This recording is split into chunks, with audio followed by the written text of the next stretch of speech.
आचार्य श्री सामान्य पुरुष नहीं थे। गायत्री मंत्र।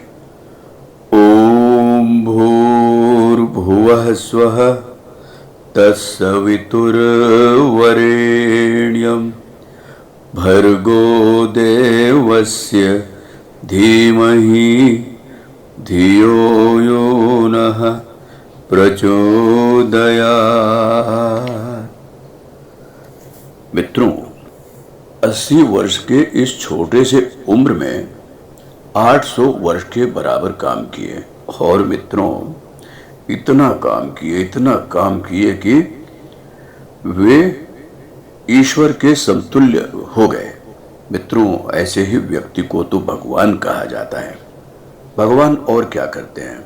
भगवान विशेष काम करने के लिए वे शरीर धारण करके आते हैं, लेकिन लोगों को पता नहीं चलता कि यह व्यक्ति आखिर है कौन। मित्रों, उनके कार्यों को देखकर ही यह समझा जा सकता है कि यह विशेष आत्मा होना चाहिए। इस युग के महाप्रज्ञा पुराण की रचना भी उन्होंने की। 3200 पुस्तकों का स्वतंत्र लेखन, बृहद विश्वकोश स्तर का गायत्री महाविज्ञान प्रकाशित किया।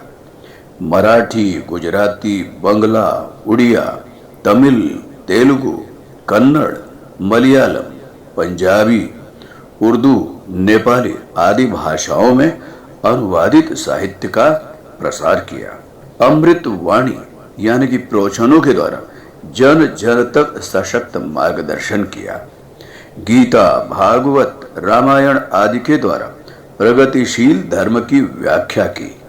2400 से अधिक शक्तिपीठों, प्रज्ञापीठों तथा 30,000 प्रज्ञा मंडल, महिला मंडलों की स्थापना कराई। स्वच्छता, सादगी, सज्जनता, सेवा जैसी सत्प्रवृत्तियों का प्रचार प्रसार कराया। शिक्षा पद्धति में उचित सुधार, शिक्षा के साथ विद्या, महिला शिक्षा पर बल दिया। प्रौढ़शाला, रात्रि पाठशाला जैसे कार्यक्रमों का देश भर में विस्तार किया।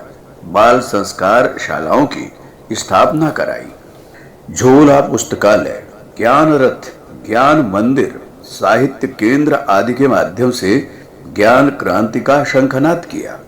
दीवार लेखन, स्टीकर आंदोलन आदि द्वारा सद्ज्ञान प्रसार किया। कला मंच के माध्यम से जन जागरण किया। नैतिक शिक्षा का पाठ्यक्रम तथा पत्राचार पाठ्यक्रम चलाया। सरकारी विभागों के अधिकारी कर्मचारियों को समय समय पर व्यक्तित्व परिष्कार हेतु प्रशिक्षण दिया, जो आज भी चल रहा है। योग, ध्यान, जप, प्राणायाम, बंध मुद्रा, आसन आदि आध्यात्मिक, शारीरिक, मानसिक उपचारों प्रयोगों का वैज्ञानिक निरूपण किया। धर्म तंत्र से लोक शिक्षण पर बल दिया। राष्ट्र जागरण, राष्ट्र प्रेम का प्रसार किया।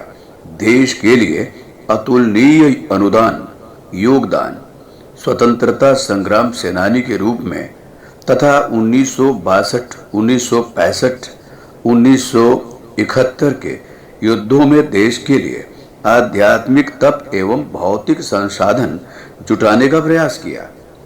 देश धर्म संस्कृति की रक्षा के सजग प्रहरी बने। राष्ट्रीय एकता, समता, शुचिता, ममता का प्रबल प्रयास किया।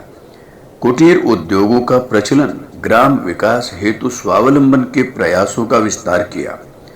राजतंत्र का आदर्श मार्गदर्शन समय समय पर किया।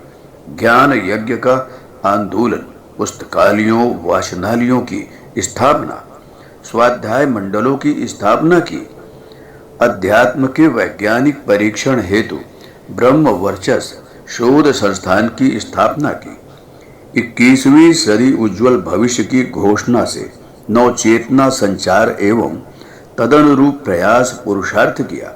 करोड़ों लोगों के विराट संगठन द्वारा नव निर्माण का प्रयत्न किया।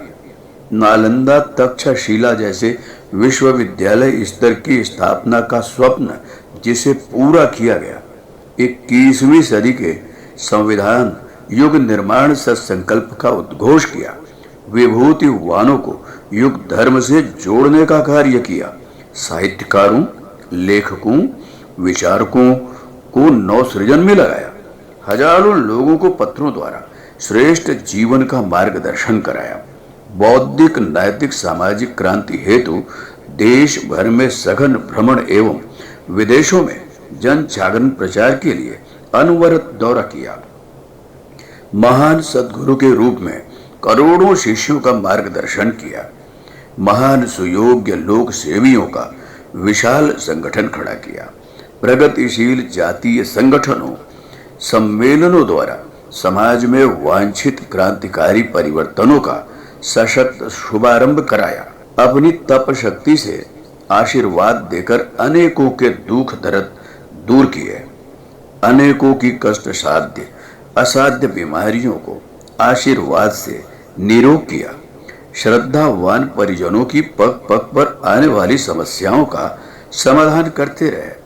अपनी सारी संपत्ति समाज को दान कर दी।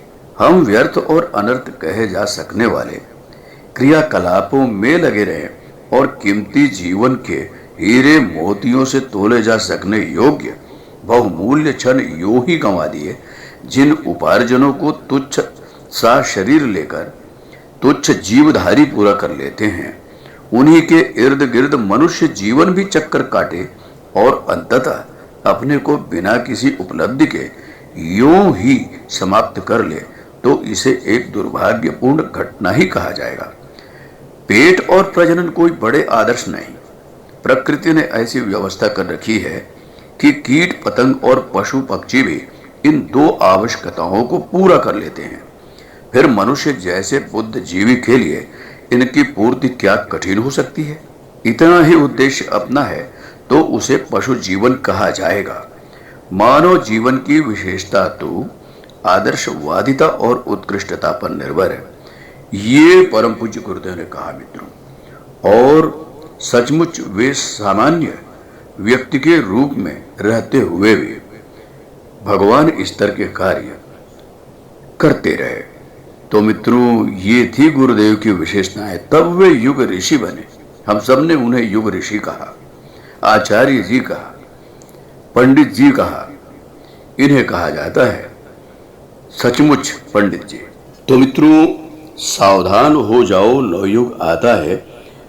ये पूज्य गुरुदेव युग ऋषि हमें हमेशा से चेताते रहे हैं, लेकिन हम है कि मानते नहीं और प्रकृति के दोहन में लगे हुए हैं।